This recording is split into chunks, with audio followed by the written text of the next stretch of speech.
मैं Satyavir Singh, retired IPS, doctor Ambedkar memorial welfare society का अध्यक्ष हूँ। सर अभी जो इतने सालों से रुका हुआ है मामला और अब ये 40 जो आरोपी हैं हत्याकांड में इनको भी निर्दोष बता दिया और अब आप रेडी करो तो ये निर्दोष बता दिया, इसके आगे की क्या प्रोसेस रहेगी आप लोगों की? सबसे पहले तो आप सभी मीडिया के साथियों को मैं दिल की गहराइयों से धन्यवाद देता हूँ कि आप वंचित समाज, दलित समाज के आवाज को जनता तक पहुंचाने के लिए आप यहाँ पे हमारे बीच में आए, आपने हमें समय दिया। ऐसा है जो भी बोलना चाहे भाई नाम ये मामला मई 2015 का है।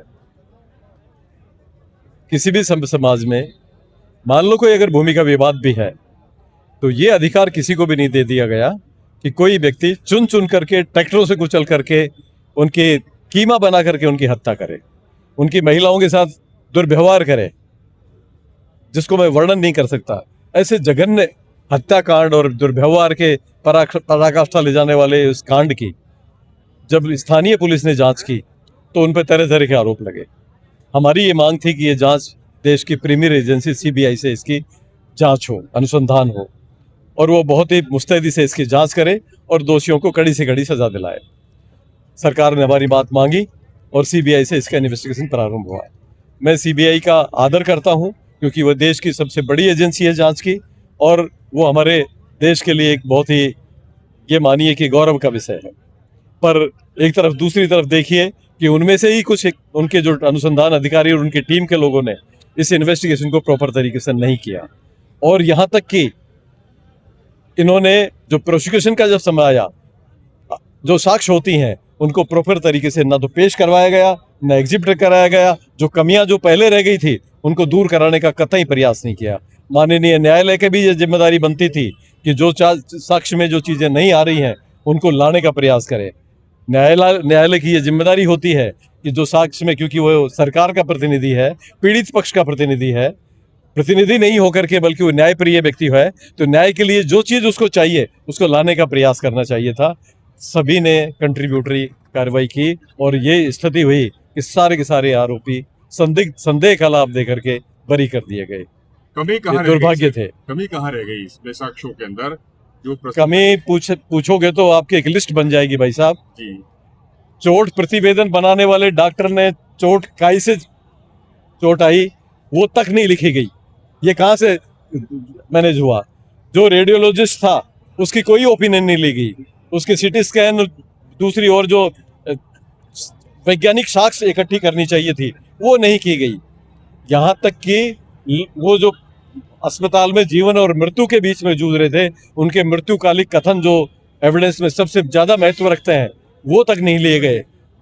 और यहाँ तक कि जो लोग दुनिया से चले गए थे उन लोगों के बयानों को किसी और बयानों से कोरबोरेट नहीं कराया गया। ये न्याय की प्राथमिक आवश्यकता थी। मैंने फैसले को पढ़ा है, पढ़ करके मुझे बड़ा दुख होता है कि किस प्रकार से जांच एजेंसी ने जांच की और किस प्रकार से प्रोसिक्यूशन एजेंसी ने अपने उत्तरदायित्व से उपेक्षा की। मैं ये कहता हूं कि इनके ऊपर भी धारा 4 का मुकदमा चलना चाहिए। जी सर, मेड़ता के अंदर 200 वकील है मेड़ता कोर्ट में। मैं वहाँ गया था। पीड़ित पक्ष का कहना है कि एक भी बंदा हमारा केस लड़ने के लिए शुरू में तैयार नहीं हुआ था। फिर एक सिविल के जो बुजुर्ग वकील थे उन्होंने बोला कि हम केस लड़ेंगे। तो क्या हम सुनिश्चित करेंगे कि हाई कोर्ट में जब अपील हो तो इस तरह की स्थिति ना हो? निश्चित करेंगे। दूसरा, मैं आप जहां तक करते हो कि लोकल आदमी जो पीड़ित पक्ष होता है उसकी एफआईआर दर्ज कराने के बाद उससे जो एविडेंस चाहिए होती हैं वो देने तक का जिम्मेदारी है। बाकी पूरी जिम्मेदारी आप मुकदमे देखेंगे स्टेट वर्सेस अमुक अमुक, मुकदमा स्टेट का था। स्टेट की जिम्मेदारी बनती थी कि वो बढ़िया से बढ़िया वकील करे, क्योंकि ये देश का सबसे जघन्य हत्याकांड था, राज्य का सबसे बड़ा जघन्य हत्याकांड था। इसमें जिम्मेदारी बनती थी कि बेहतरीन से बेहतरीन वकील सरकार खड़ी करती, उनको प्रॉपर तरीके से साक्ष्यों को अप्रिशिएट करा करके दोषियों को सजा दिलाने की तरफ काम करती। ये उनका लोभ है। ये लोभ ये इनका नहीं है कि पीड़ित पक्ष वकील ढूंढता रहे, ऐसा नहीं था। सरकार की जिम्मेदारी थी, क्योंकि केस सरकार वर्सेस वाला होता है। नागौर में जाति विशेष के प्रशासनिक और राजनीतिक हमले के एक ही जाति के थे, कहीं ना कहीं इस पूरे मामले में उनका प्रभाव तो नहीं चला, जाति विशेष के लोग। देखिए, मैं किसी जाति, धर्म, संप्रदाय, इलाका, उनकी बात में यकीन नहीं करता। मैं ये मान चलता हूँ कि जाट जाति या और दूसरी जाति, राजपूत जाति या ब्राह्मण जाति, बनिया जाति, हमारी जाति, इनमें अच्छे लोगों की बहुतायत है और छोटी मुट्ठी भर लोग बदमाश, बेईमान, अत्याचारी, बेविचारी, बेईमान होते हैं। उन लोगों को, हमारे समाजों की भी ये जिम्मेदारी बनती है, उन लोगों का हम अपराध करने वाले लोगों का साथ ना दें। अम्बेडकर वेलफेयर अब इस पूरे मामले को क्या सुप्रीम कोर्ट लेके जाएगी? देखिए सर, सबसे या पहले हाईकोर्ट सीबीआई की जिम्मेदारी है कि इसके केस की अपील करे जी। और विभिन्न न्यायालयों की ये दृष्टांत है कि यदि सरकार अपील नहीं करती है तो पीड़ित पक्षकार वकील भी अपना पक्ष जो है अपील के रूप में उच्च न्यायालय में पेश करे। तो यदि सरकार अपने काम में लोप करती है तो हम पुरजोर तरीके से अच्छे वकील करके, बढ़िया एडवोकेट्स की टीम बना करके इस केस के हम अपील कराएंगे और हम ये कोशिश करेंगे कि दोषियों को सजा मिले। अभी तक सरकार को कोई पक्ष नहीं आया, कोई प्रतिक्रिया नहीं आई है।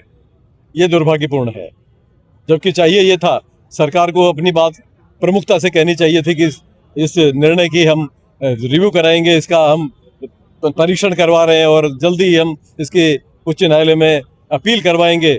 उम्मीद तो ये की जाती थी, लेकिन किसी भी सरकार में बैठे हुए आदमी ने ऐसा अभी तक कोई स्टेटमेंट जारी नहीं किया, जैसा मेरी जानकारी है। हो सकता है उन्होंने किया हो, लेकिन मेरी जानकारी में नहीं है। ये बात दुर्भाग्यपूर्ण है। बात करें कि देखो गहलोत जी की भी सरकार रह गई और अभी जो आए नए भजन लाल जी की भी सरकार है, तो किसमें ये केस में ज्यादा गति पकड़ी और किसमें ये ठप पड़ा? देखिए सर, मैं किसी राजनीति की बात नहीं करूंगा, मैं राजनीतिक दल की बात नहीं करूंगा। मेरी बात तो ये कि सरकार कोई भी हो, उसकी ये नैतिक जिम्मेदारी है कि जो समाज में आखिरी पायदान पे बैठा हुआ जो आदमी है वो सुरक्षित और महफूज महसूस करे। वो अपनी जान माल की रक्षा के लिए ये इंतजार ना करे कि कोई आके बचाएगा। जिम्मेदारी सरकारों की होती है कि ऐसा माहौल बने कि हर आदमी अपने आप को संविधान के अनुसार सुरक्षित महसूस करे। तो सरकारों ने जो ये किया है, ये लोभ जिसने भी किया है, मैं उसकी निंदा करता हूँ। अनुसूचित जाति वर्ग की जमीन हजारों बीघा दबाई हुई है, कब्जा की हुई है, उसको लेकर अभी आपने कहा कि डांगावास इसमें एक सबसे बड़ा प्रकरण है, तो उस पर एक बड़ी मुहिम चलाएंगे आप? बिल्कुल। हम लोग जब चूंकि इस बात में ये कहा गया कि ये जमीनी विवाद था, हम तो कह रहे कि जब मालिकाना हक हमारे आदमी के पास में है और जो कोई भी अगर उसका अगर बेचान भी अगर ये बता रहे हैं जिस भी तरह का, मैं नहीं मानता कि वो वैध है या अवैध है, ये अलग परीक्षण का विषय है, पर यदि कोई वैध अवैध तरीके कोई भी बेचान राजस्थान टीनेंसी एक्ट के हिसाब से अनुसूचित जाति और अनुसूचित जनजाति की जमीन गैर अनुसूचित जाति जनजाति को आवंटित, स्थानांतरित, बख्शीश, वसीयत किसी भी तरह से नहीं हो सकती। तो ये सारे अवैध दस्तावेज हैं। उन अवैध दस्तावेजों को हम किस प्रकार से अप्रिशिएट करें, ये आपके सामने जांच का विषय है। मैं ये कहता हूं कि जिस भी तरीके से हमारे लोगों की जमीनें इन्होंने कब्जा रखी हैं, सरकार का ये दायित्व बनता है कि तरह तरह से प्रशासन शहरों की तरफ, प्रशासन गाँवों की तरफ ये एक अभियान दलितों की जमीनों को छुड़वाने के लिए ही सरकार चला दे, हम उसका समर्थन करेंगे। और अगर ये नहीं करेगी तो हम पहले तो सरकार से उम्मीद करते हैं, आह्वान करेंगे कि ये करे, और नहीं करती तो हम गांव-गांव, ढाणी-ढाणी ये अभियान चलाएंगे और उनकी जमीनों को मुक्त कराने की दिशा के अंदर प्रयास करेंगे। साथ में एक बात और बता रहा हूँ आपको कि सिवाईचक जमीनें, चारागाह जमीनों पे बहुबलियों के बहुत बड़े कब्जे उन पे हो रखे हैं, उन तक को ये सरकार नहीं छुड़वा रही है। और हमारे गरीब गुरबे जो छोटे छोटे 100 गज, 200 गज, 150 गज जमीन पे जो मकान बना के बैठे हैं, झोपड़ी बना के बैठे हैं, उन झोपड़ियों तक को आप बेदखल करने की कार्रवाई करते हो। कम से कम सरकारों को तो इस तरह के काम नहीं करने चाहिए।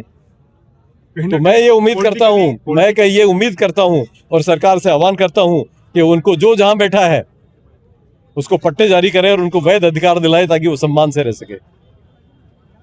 सर मेरा सवाल कहीं ना कहीं पॉलिटिकली कमजोरी पॉलिटिकली तौर पर, देखिए सर, आप सब समझदार लोग हैं, आप खुद विश्लेषण करें इस चीज का कि किस तरह की कमजोरियां हैं। हम सब इस चीज को समझते हैं, सब जागरूक लोग हैं।